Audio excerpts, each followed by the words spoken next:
if you trace back to Saladin, who of course defeated the Crusaders, and the Crusaders of course had persecuted other factions of Christianity, not just Muslims and Jews. They persecuted Muslims, Jews, and other factions of Christianity.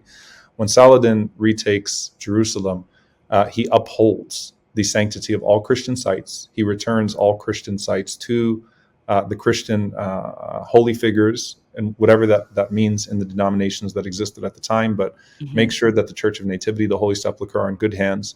Shows that we have no interest as Muslims in desecrating anyone's religious figures, and he cites that. He goes back to the first time Muslims entered into Jerusalem under the man I'm named after, which is the Caliph Omar ibn al-Khattab, who was so insistent that Christian sites would be maintained, that when he was given a tour of the Christian sites by the patriarch, the second prayer came in, the Dhuhr prayer came in, and he was offered by the patriarch to pray in the Holy Sepulchre. And he said, no, because if I do that, then Muslims might come generations later and claim it for themselves.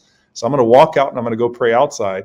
So he prayed about 200 feet away, and lo and behold, after he died, Muslims came generations later and built the Mosque of Omar in the place that he prayed when he entered into 200 feet away. Yeah, so he saw it coming, right? He saw it coming. Muslims will claim this as their own if I pray here. So let's leave this to the Christians.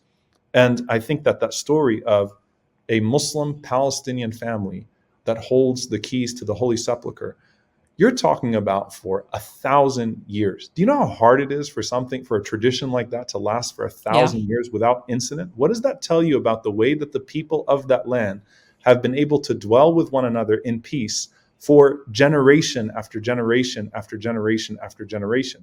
The biggest lie, or of the biggest lies, I think the biggest lie was a land without a people for a people without a land, because there were a lot of